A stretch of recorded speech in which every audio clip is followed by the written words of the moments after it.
젠슨 황이 오면요, 관련 산업의 CEO들 다 모아놓고 밥을 먹으면서요, 뭐 불협화음 내지 마라, 내면은 퇴출시키겠다. 절대 권력인 거죠. 그러다 보니까 전체가 잘 협업해서 돌아가요. 국가가 할 일을 지금 이제 기업의 제2의 모리스 창이 되고 싶은 것 같아요. 그 현실이 AI 팩토리인 것 같아요. AI, 이 알고리즘의 파운드리가 되는 게 AI 팩토리입니다. 지금 대만이 하고 있는 AI 팩토리가 GPU 만장이거든요. 최근에 AI 국가 컴퓨팅 센터 그 3차 공모를 보면 GPU를 15,000장을 국가가 확보를 해주는 거죠. 15,000장을 돌려본 민간 기업이 있을까? 없을 거라고요. 이런 벙벙한 그림 가지고는 야, 이거 참 아깝다.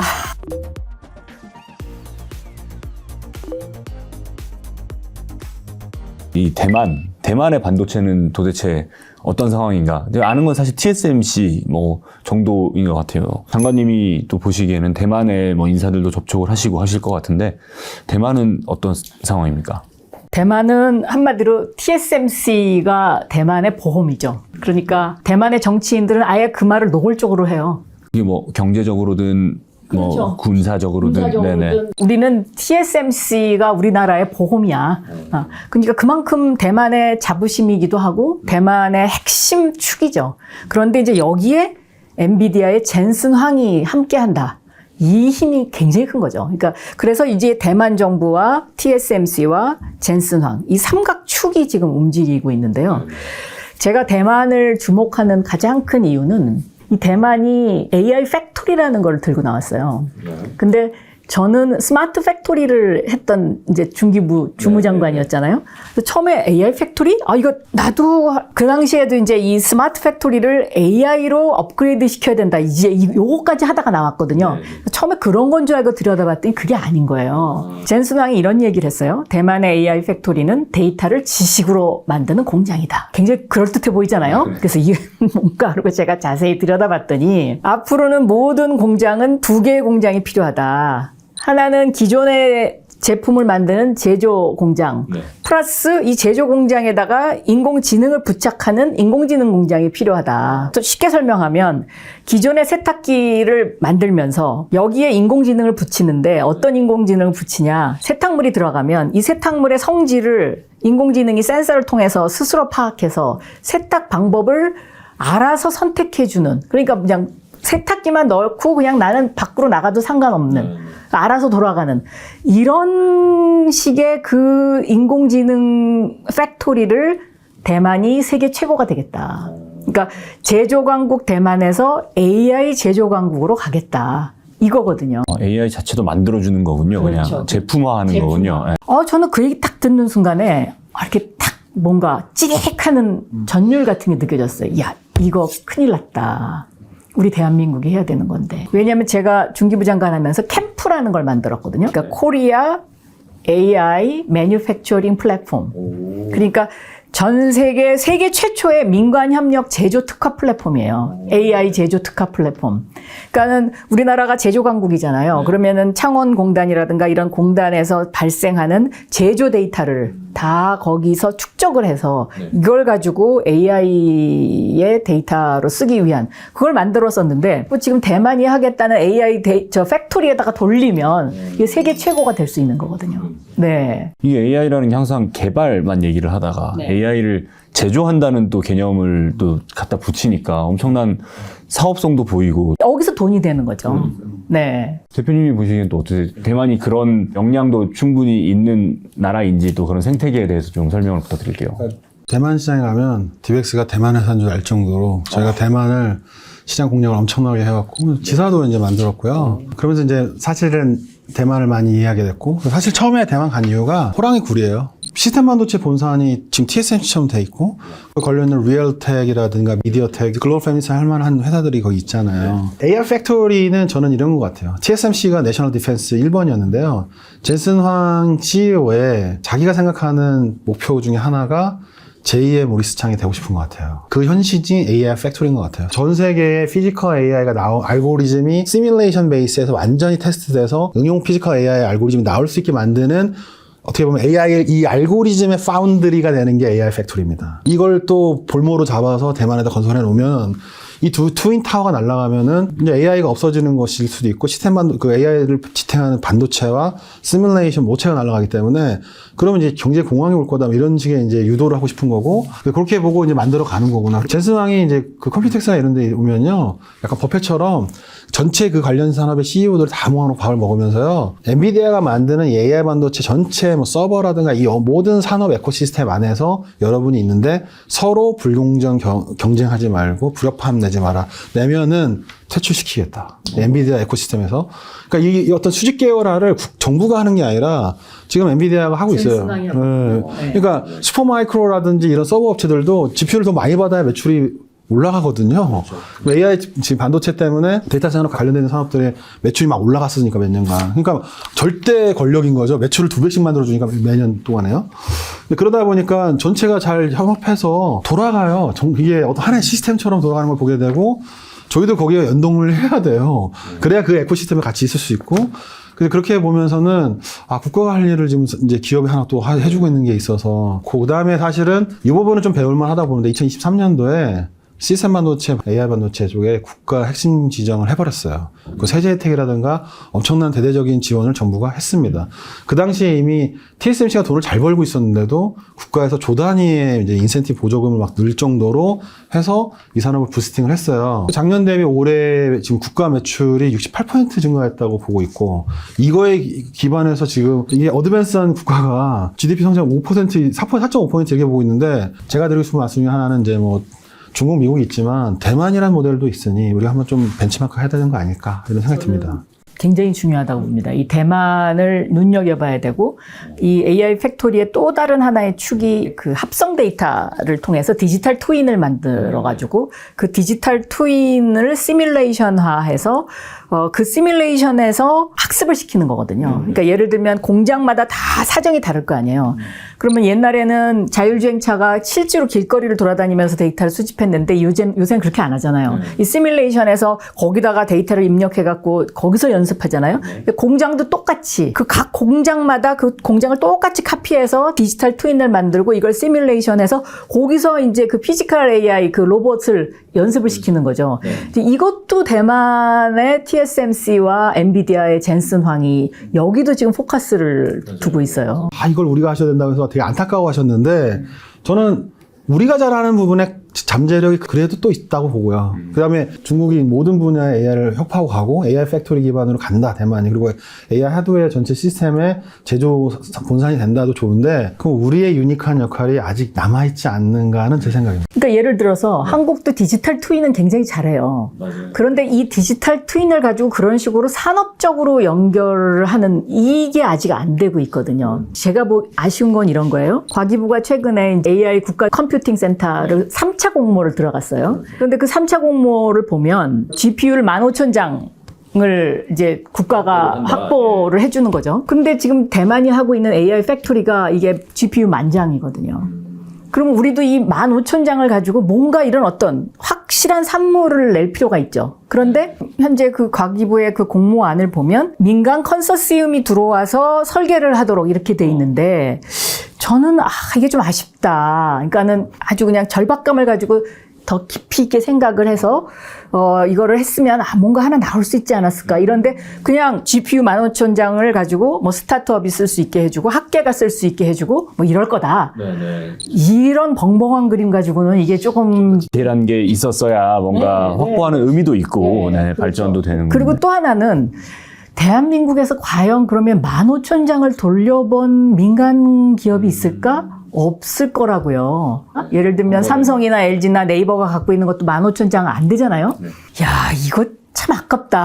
국가에서 좀 드라이브를 거는 것도 필요해 보인다 말씀하셨는데 일본 같은 경우에는 드라이브를 걸었잖아요. 뭐 라피더스라든지 그런 식으로 좀 출자를 해서 우리는 파운드리 쪽으로 좀 더 가보겠다. 이런 기존의 자기 소부장 생태계를 활용해서 이제 일본이나 유럽이나 다른 쪽은 좀 어떻습니까? 그러니까 예를 들어서요. 일본이 라피도스를 하겠다고 했을 때 미국을 어떤 식으로 설득을 했냐면요. 우리 AI 반도체 할 거야. 그리고 투나노를 할 거야. 이거 우리가 홋카이도에다가 더군다나 재생에너지 가지고 그다음에 그 반도체의 3대 조건 물, 전력, 사람 이거 세 개거든요. 물은 홋카이도에 아주 접근이 용이하고 전기는 재생에너지. 그리고 한국이 안 하는 AI 반도체의 2나노로 가겠다. 이걸로 미국을 설득했어요. 그러니까 이 AI 반도체 부분에서 우리가 이제 이미 그렇게 좀 뒤처져 있었다는 거죠. 거꾸로 생각해 보면. 또 하나는 일본이 자랑하는 슈퍼컴이 후카쿠 아닙니까? 네. 근데 후카쿠 넥스트를 만들어요. 2030년부터 가동하는데 이 후카쿠 넥스트가 AI for Science. 우리는 우리가 잘하는 기초 연구, 예. 소재 개발 이런 쪽으로 그 부분은 우리가 가져갈 거야. 라는 이런 확실한 목표를 세웠다는 거죠.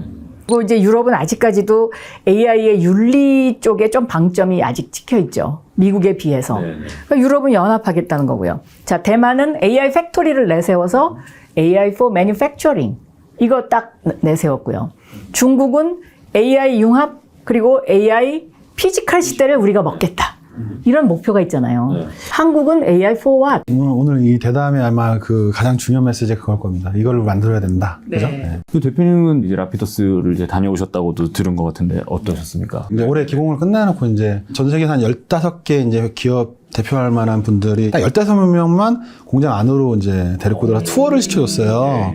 비밀리에. 근데 이제 제가 말씀하신 대로 100% 재생 에너지고 재밌는 게 그 건물 전체가 떠 있어요. 제일 먼저 간 곳이 지하실이었어요. 지하로 가니까 이 기둥이 엄청나게 많은데 다 이게 스프링 같은 걸로 연결돼 있어가지고 이게 떠 있어요. 그러니까 우리가 웬만큼 이렇게 흔들리고 이렇게 흔들려도 지진 나도 아무 문제 없다. 어느 정도 이상까지 버틴다. 이건 이제 하고 나서 14일 만에 만든 2나노 웨이퍼다. 이거 갖고 나오면서 피력하는 건 그런 거예요. 우리 TAT가 2개월만 걸린다. 웨이퍼 나오는데. 다른 나라 파운드리는 4개월, 5개월 걸려도 우린 2개월 반 만에 뽑아낸다. 우리가 2나노를 하면서 반으로 줄여보겠다.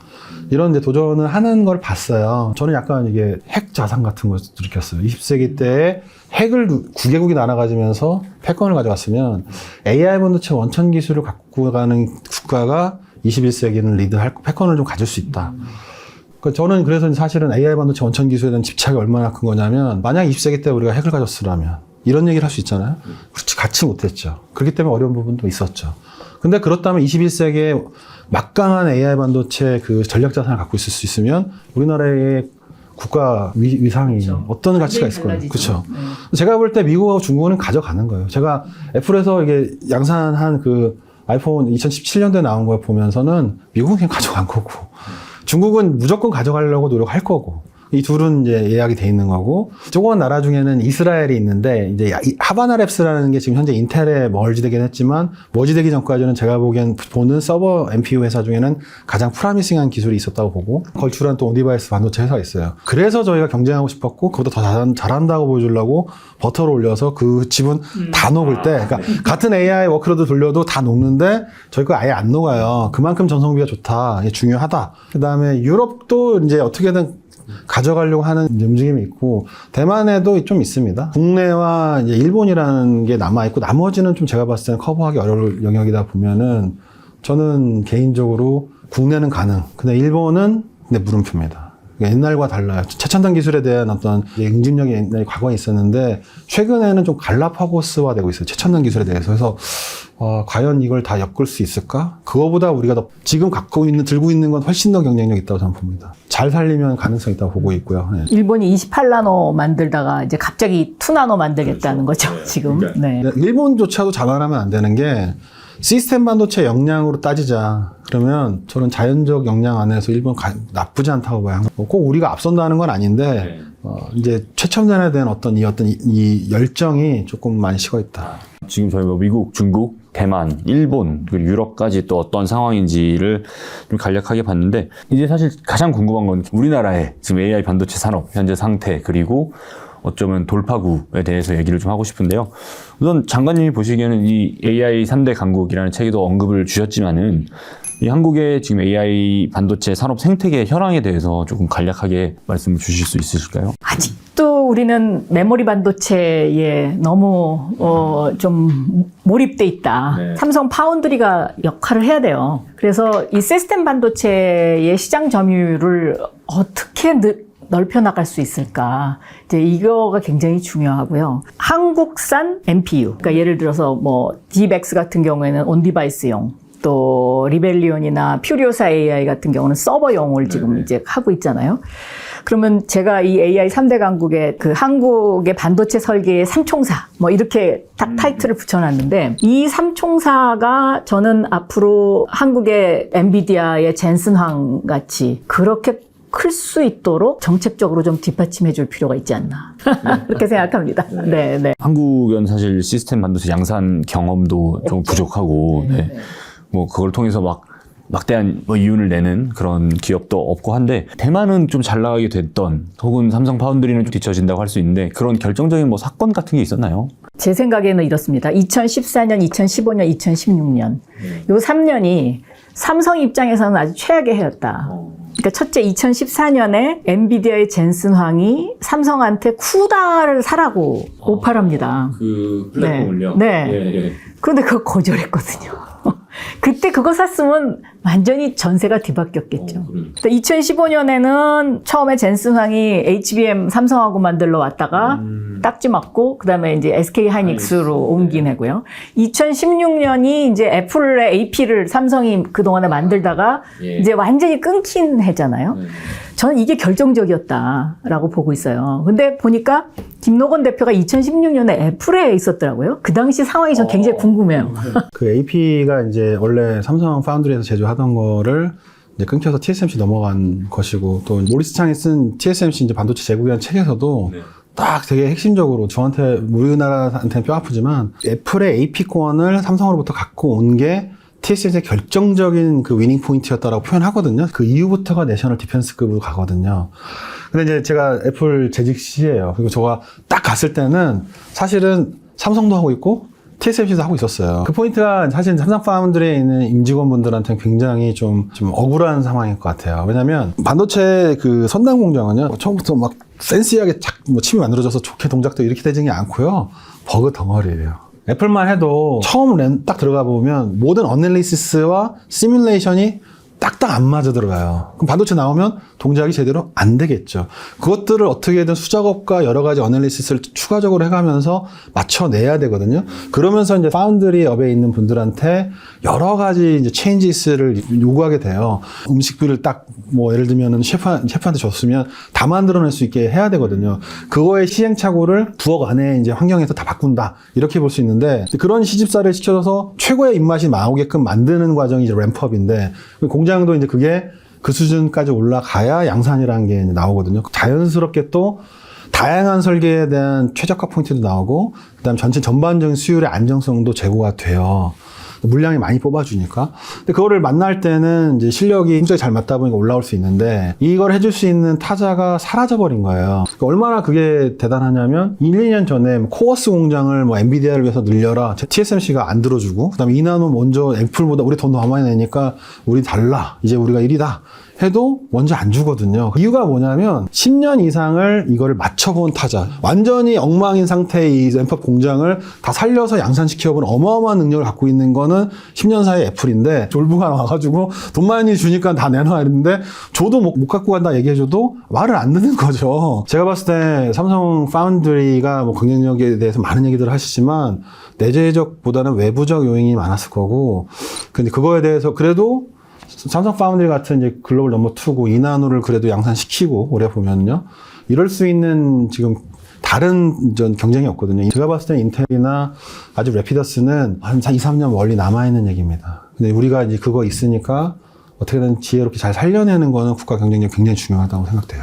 그럼 삼성전자 같은 경우에는 2016년에 애플과 TSMC가 그랬듯이 같이 뭔가 합을 맞출 만한 파트너가 지금 딱히 없는 상황인가요? 현재는 뭐 최근에 테슬라 건도 있고 그다음에 저는 근데 사실 이걸 좀 보는데요. 비즈니스는 사실 수요와 공급도 있지만 수요가 많아질 거로 지금 AI 시대 때 보고 있는 것도 있으니까 그걸로도 좀 영향을 받겠지만 그 위에 있는 게 국제 정세거든요. 근데 예를 들면 최근에 이제 미국 정부가 뭐 미국 내 반도체 공장이 있는 거에 대해서 뭐 관세를 감면할 수 있다 이런 얘기가 나오면서 지금 TSMC 갈 물건들이 텔레 공장 삼성으로 갈 수 있잖아요. 이중 관계와 국제 정세 안에서 이게 좀 약간 변수가 있을 수 있으면 기술력으로는 약간 반등해서 다시 좀 기회를 볼 시간이 있지 않을까.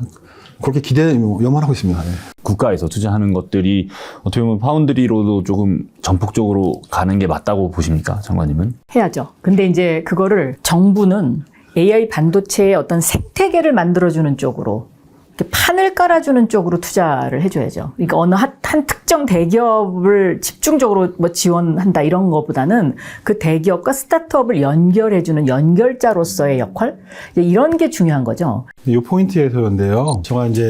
저희도 이제 이나노 저희 DXM2라는 제품을 삼성 파운드리 결정했고 이제 공시했는데요. 저희 이거 이나노 반도체는 굉장한 포텐셜이 있다고 봐요. 삼성이 갖고 있는 이나노. 그러니까 좀 문제도 말도 많지만 왜냐면 GAA 공정이 그 EUV 공정 대비 추가적으로 25%, 30% 전력 절감을 줘요. 이나노는 지금 GAA를 첫 번째로 도입시킨 거는 삼성이거든요. 네. 여기서 이제 수율을 잡아낸다 그러면은 전성 효율에 대해서도 좋을 것 같아요. 그러니까 1.4나노로 빨리 가는 것보다 2나노를 거의 무슨 낙동강 전선을 만들어 놓고 여기서 수율을 잡아서 인천 상륙 작전 하는 정도로 지금 내부적으로는 야심을 갖는 것 같아요. 여기서 수율을 잡아내고 에코시스템을 2나노 안에서 풍성하게 만들면 저는 2나노를 계속 쓰고 싶은 생각이 들 정도로 그 전성 효율이 좋아요. 저는 그렇게 봐서 2나노를 준비해야 되면 국내 산업계나 정부에서 2나노 생태계 구축하는 거에 공을 좀 들이는 게 굉장히 어떤 기술적인 노림수가 될 거다 이렇게 보고 있습니다. 정말 뭐 어떻게 보면 이나노에서 좀 삼성의 역전극이 그리고 한국 뭐 반도체 생태계에도 좀 기회가 될 수 있겠다는 생각이 들고요.